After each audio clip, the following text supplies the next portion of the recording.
Lines. And I'm coming at you the week, basically the week of Thanksgiving. This is live number 4, so I'm kind of excited about it. I'm not sure I'm getting any better at it, but this is one of those chances where I want to kind of talk more about what wasn't talked about this week, maybe things I haven't actually looked into.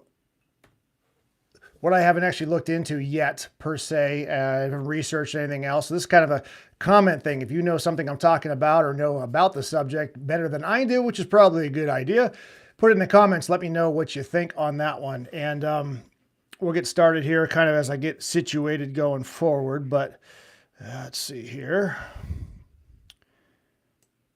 But yeah, a lot's going on. And I was going to read some of the news headlines I'm going through. Back in California, when I lived there going to college, there was this radio station called AM 590. I was never into AM radio until college. Probably this is about 2014, 2015, when President Donald Trump was walking down the golden escalator. I started paying attention more exactly to the point of it. And that's when I discovered AM 590. And from there, been to a few things that they did, promotions that they put on for speakers. Got to meet Larry Elder twice, actually, which was a lot of fun. Larry Elder is a fantastic gentleman. God, he's great. I wish he could have been governor years back, but a long story. And the reason I bring that up is because they have like every day, Monday through Saturday anyway, they come up with a top 10 of what's going on, what you should be looking for, those kind of things. And so I take off a lot of my information that I give out is based on what they say. And then if it's interesting to me, I research a little more. I look at different authors, different ways to find the information I'm looking for. And then I bring it to you, whether it's a video, whether it's a short, whether it's I'm going to announce it here on live. It just really depends on what's happening with that one. So that's where I get these things from. And if anybody's asking or cares about that one. And then a lot of it too is me just talking to my friends, buddies, wife about situations and what's happening. And it's like, all right, this is basically, what should be talked about.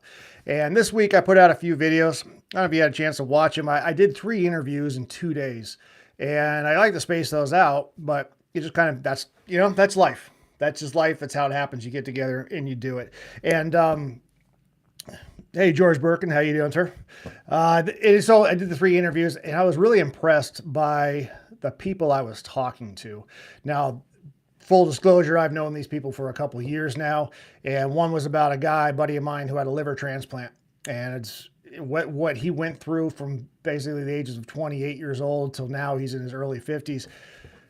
I mean, just sitting there. I mean, I heard half the stories, but I didn't know much of the whole story about it. So if you get a chance, if you know anybody going through kind of hard times physically, breaking down, having issues. Again, this was about a liver transplant. Hopefully no one has to go through those things. But if you see that one, share that video with them, because it was very nice.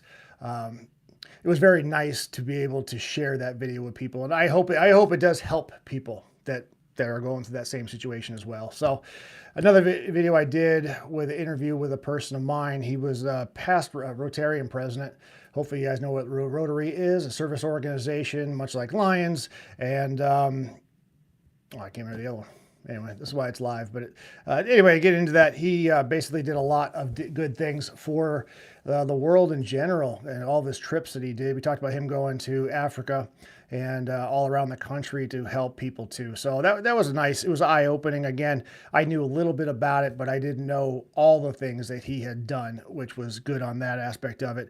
And then I had a local radio host. I shouldn't say local. He's been around for a while, but radio host come on and talk about radio, talk about what was going on in his world and how to break into that kind of thing. So anybody looking for a job in radio or in TV, watch that video, because it's kind of important to see those aspects of it. But a couple of 2 other videos I did kind of what I tried to be a funny, serious video about the U.S. military, what they could be doing better.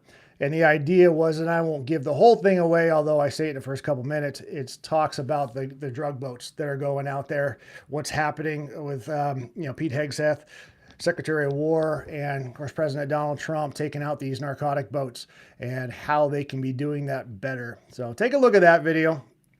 I kind of had fun with that one. I put a lot of pictures into that, so spent some time. And then one of the video I did too, it's called Why Are Kids Afraid of ICE? And ICE, of course, being Immigration and Customs Enforcement. Pretty much everyone's talking about that right now. And I went through what's happening in Mecklenburg County in North Carolina, and where Charlotte is. And I went over all the things, the statistics. The kids are missing school. And I'm looking at it like, all right, everybody making a big deal that 22% of the kids in that county weren't going to school that day. But the fact is, like 10% of them never go to that school on a regular basis, on a regular Tuesday, Wednesday, Thursday. They just don't go. So it wasn't that big of a deal that hit all aspect of it. So take a look at that video because it kind of goes into the whole thing. So anyway, thanks guys. Look at the chat there. Appreciate you subscribing. Thank you. Oh, Cicero Peep. I'm not sure if I'm saying Cicero right, but George Burke and Elite Ducky Draw. Hello. Good to see you guys. Thanks for checking in.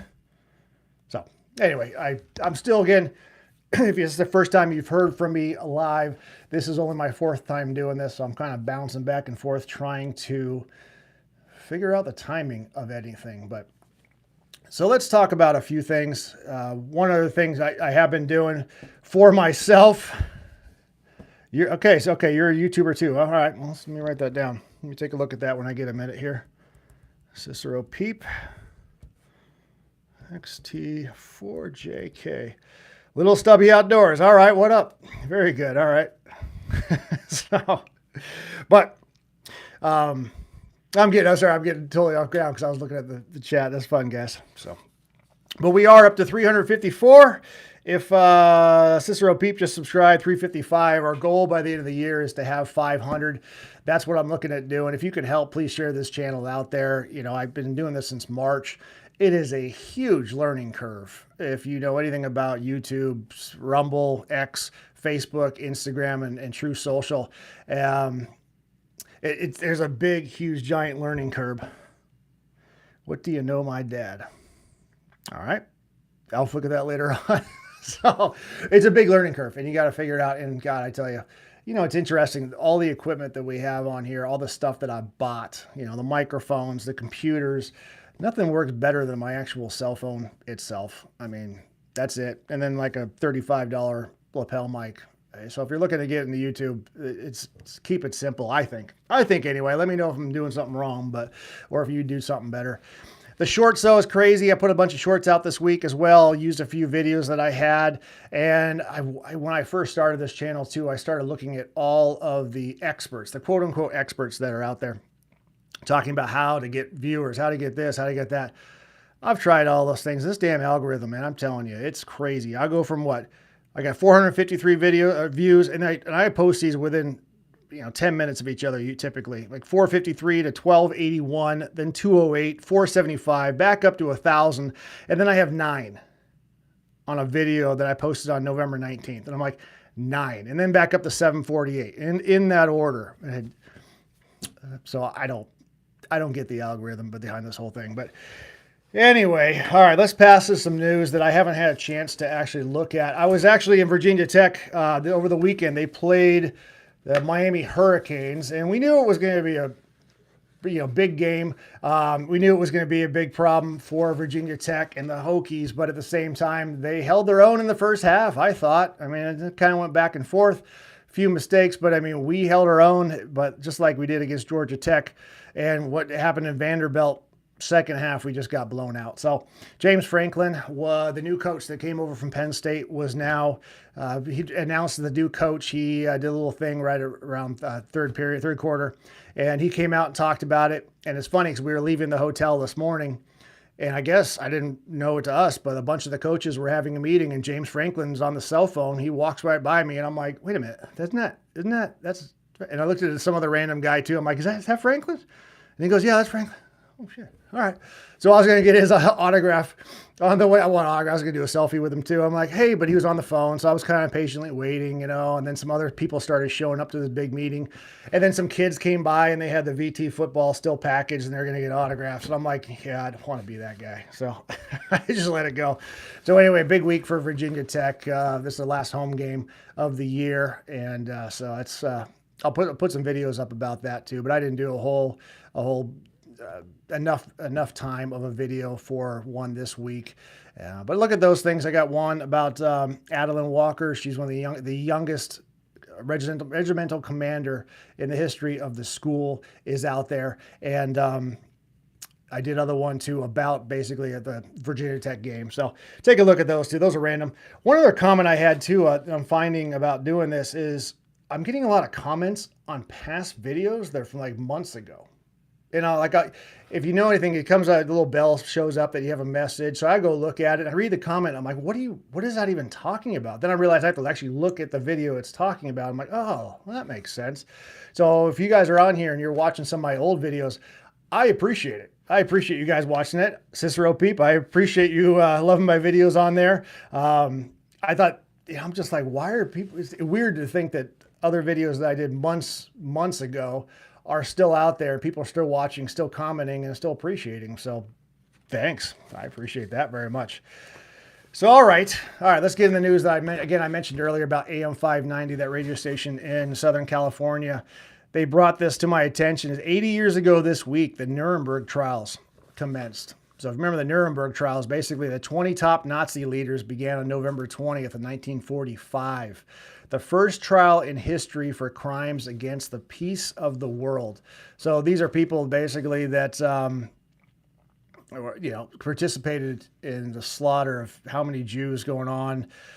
They talk a lot about Auschwitz and things, and it basically, this is what one comment was. It demonstrated that evil cannot be excused by legality, that positive law cannot be the final authority, and that justice demands reference to a universal moral order grounded in human dignity. So it's kind of interesting to the signs of the times back in 1945 versus today. And these are things I haven't researched yet, so please put it in the comments. Let me know what you think, if it's worth looking at. But thus, the crimes of the Nazis were not merely offenses against other nations. They were violations of the very grain of the universe, the moral order stitched into creation. So the Nuremberg files 80 years ago. And then totally unrelated thing going on against the Jews. Mamdani-inspired mob blocks New York synagogue with protesters shouting repeatedly, "We need to make them scared." So that's happening in New York City right now. Hateful mob of anti-Israel protesters descended on a prominent New York City synagogue, chanting, "Globalize the intifada." Sorry, I never mean to misspell names. Or mispronounce names or words. That's not my thing. So if I do that, I strictly apologize for saying things incorrectly. Sorry. So anyway, but this is the anti-Jewish persecution. Get these people out of the country and designate the Muslim Brotherhood now. So that's kind of a situation we saw back in 1945 with the Nuremberg files, and now we're seeing anti-Jewish things right now in New York City. So what's going to happen? And I did a lot of videos about Zohran Mamdani. I actually did 3 of them, talking about what he wants to do, what he said. Those are not opinions of mine. That's just fact. So that was kind of the issue going on there. But we're still waiting for Zohran Mamdani to weigh in on this one, although he did tweet about the Trans Day of Remembrance. So there's that too going forward. But all right, did you hear about the Florida rep though that she's allegedly stealing $5 million in FEMA overpayments? Have you guys seen that? Like, how do you misplace $5 million? Kind of interesting how that plays out. But Sheila Cherfilus-McCormick indicted in a $5 million fraud scheme. So I'm kind of looking at this one too. They're funneling money into her congressional campaign and her own company as well. So these are FEMA overpayments. FEMA funded COVID vaccination staffing contract to her family's healthcare company. All right, but there's another rep from Greg Stubbe from Florida too. He said, if she refuses to resign and save Congress the embarrassment of having to expel her, I will bring this resolution to the floor for a vote. So we've heard a lot this week about Congress people just basically getting caught, just not knowing what's going on. This is a $5 million fraud thing going on here. I mean, Epstein's been in the file or been in the news all over the place, but this is kind of one of those things where you look at, like, how do these people get elected? But I mean, I guess if you have $5 million, you can do a lot of damage on there. And if she's convicted, though, 53 years in prison.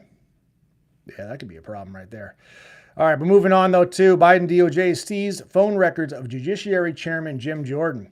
So remember that whole scandal about this, the Arctic thing? Department of Justice subpoenaed the personal phone records of House Judiciary Committee Chairman Jim Jordan in 2022 for a 2-year period. They basically ordered Verizon to hand over the phone data. So Jim Jordan's out there, and his quote is, "They spied on President Trump. They spied on the senators. Now we just learned they spied on me. If they can do it to us, if they can do it to us, which is the senators, they can do it to you." That's kind of scary. I don't know. Not that I have anything to hide, but at the same time, like, I still don't want anybody looking over my shoulder knowing what's going on. But all right, then we got also fraud in Minneapolis, Minnesota, going on, the Somali community. This is an interesting thing. I might look a little deeper in this. What do you guys think? Put it in the chat. Let me know if this is something you'd be interested in learning more about. First off, have you heard of it? Raise your hand, yes or no, on there. But fueling Islamic terror group. And the biggest contributor to this Islamic terror group, and I shouldn't be laughing because this is pretty scary actually, but Al-Shabaab, the people that are putting the most money in it, the largest funder of Al-Shabaab is the Minnesota taxpayer. How do you guys feel about that? In a country, in Minnesota, how do you feel about funding the terror group going forward? But yeah, 2023 alone, the Somali diaspora sent back $1.7 billion to Somalia and their government. So that's kind of scary news. And then Ilhan Omar, of course, she weighing in on this thing too, calling everybody a refugee. Everybody's supposed to be a refugee from Somalia. Now, I'm not familiar with that part of the world. I can't talk about that, but it is amazing that everybody's a refugee from it. However, it says here a lot of them are going back to vacation and to visit with family and just going back and forth between the United States and that country. So that's a kind of a crazy, because usually if you're going back to a war-torn area, or the definition of a refugee are people that have been displaced for either natural disaster or war or some other famine or something that happened in their home country. And these people are going back, to vacation? So we'll look at that one. All right, so you're interested in it? Good. And one more live stream. Okay. One more live stream. I'll figure it out at the end of the day. Yeah, I'm trying to do a live stream between 6-7 every single week. I don't know if it's going to work or not, but we're trying. So again, if you're just tuning in, this is live number 4. And thank you guys for being here. I appreciate it. Talking about something else too. Let me know how you guys feel about this too. This is the sale of F-35s to Saudi Arabia. Okay, so the jet. And again, this is stuff I haven't looked at yet this week. I've been just doing other stuff, but it's coming to my attention, and I want to find out if you guys are interested in this. And I'm wondering, all right, so we're selling our jets to other countries. Now, some of the countries are obviously our major allies that we've had for decades, centuries. We're selling it to Saudi Arabia on this one. How is that a bad thing? Because number one, we're selling these things, of course. And then I'm looking at it like, okay, they can reverse engineer it, of course. They can build their own jets, but can they? But then I'm also thinking to my same team, why can't they? Why can't they re-engineer everything? Why can't they produce this stuff?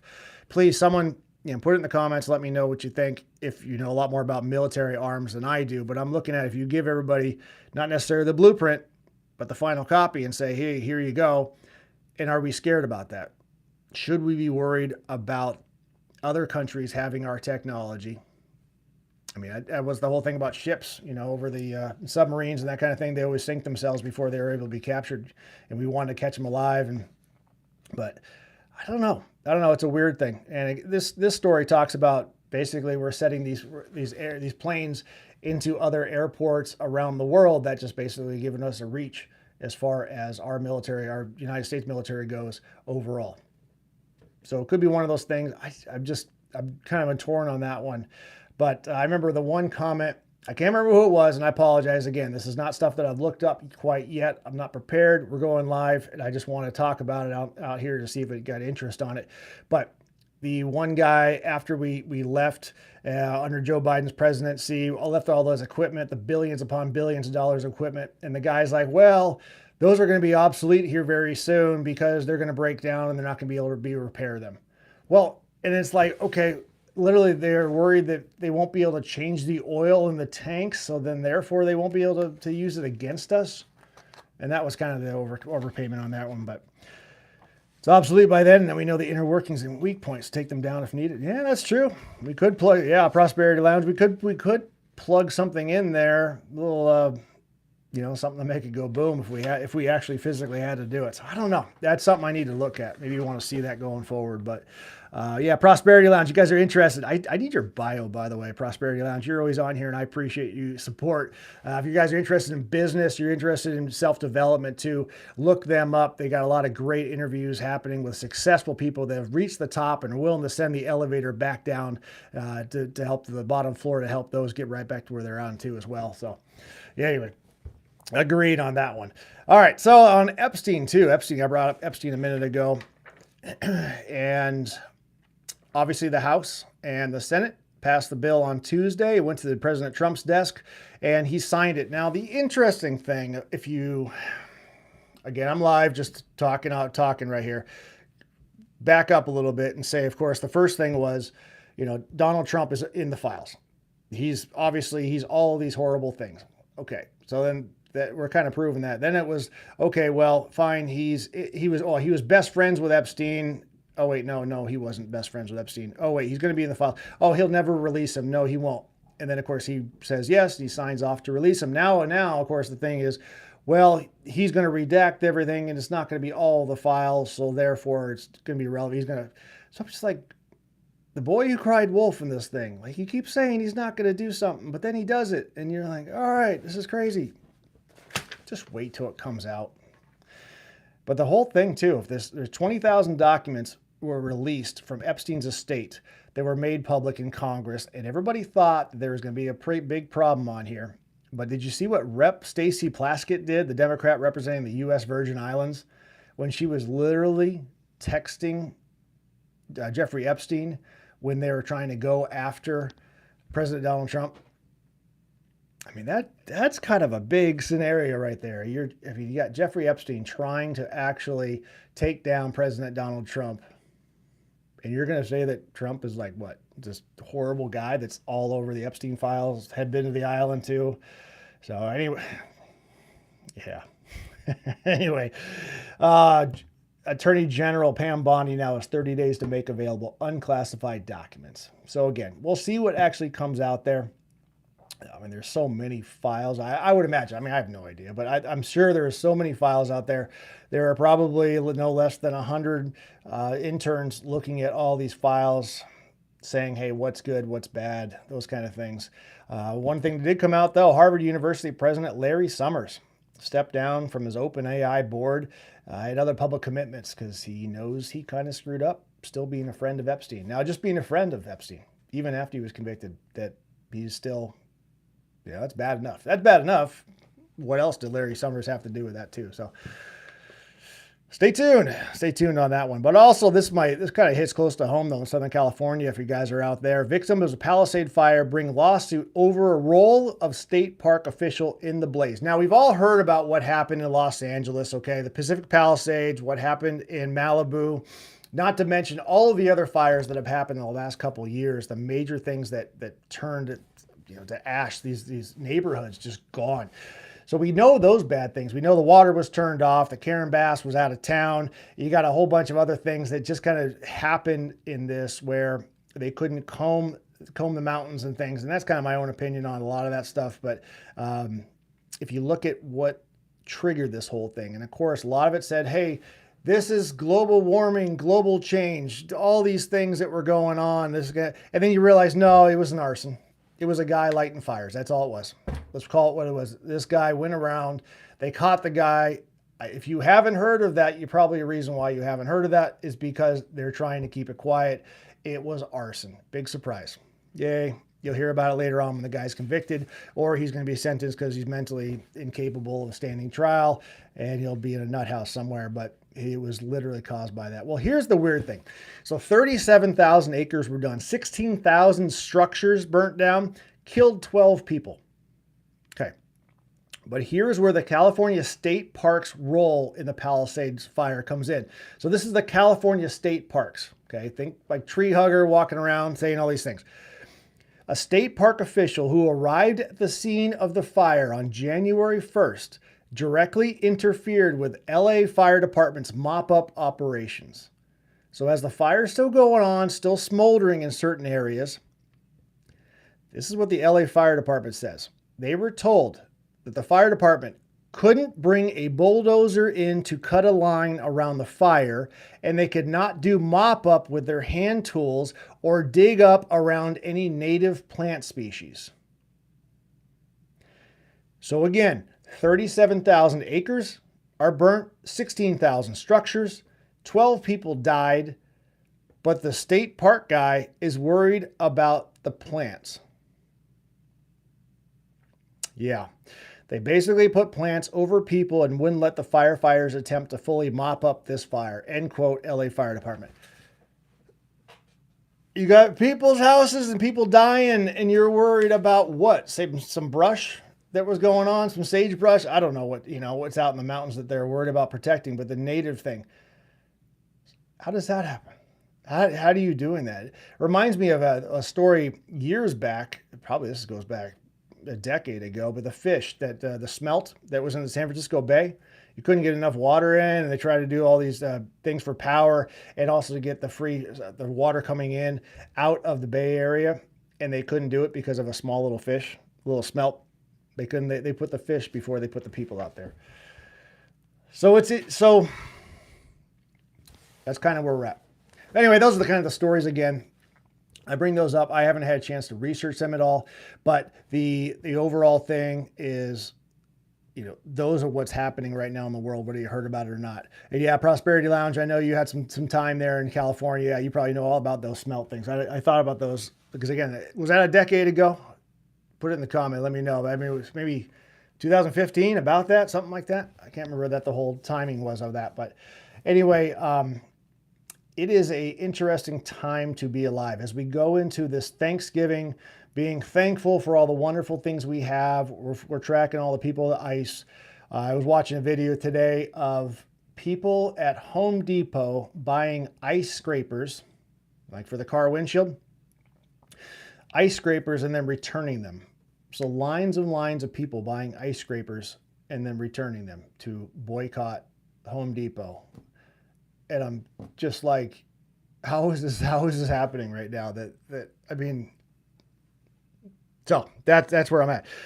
I appreciate you guys. I'm going to run through the comments here in a minute. I'll follow up with a few people on there, but yeah, it was about the bridge project. Yeah, that's right. Yeah, there's a lot of things going on that little fish shut down on there. But so much happening, although on the grand scheme of things, we have so much to be thankful for. If you're watching this and you live in the United States, I don't care what you think about it. You're still in the best country in the history of the world. Be thankful you live here. If you don't like it, you can be glad to go somewhere else. I'm sure there's a fund somewhere that we can all contribute to get you a one-way ticket if you want out of here. Anyway, I don't mean to be mean. I actually don't want to end it that way. But it's very thankful as we go into this Thanksgiving weekend, or Thanksgiving week for that matter. It's Sunday. I try and do these sometime between 6 and 7.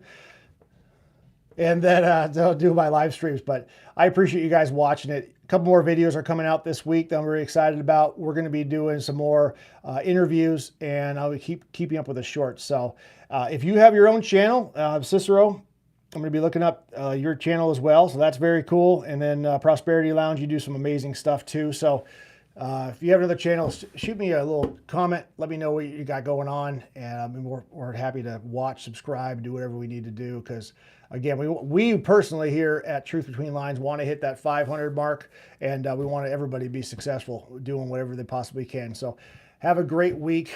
Keep your eyes open. And we're all going to look at the truth between lines. See ya.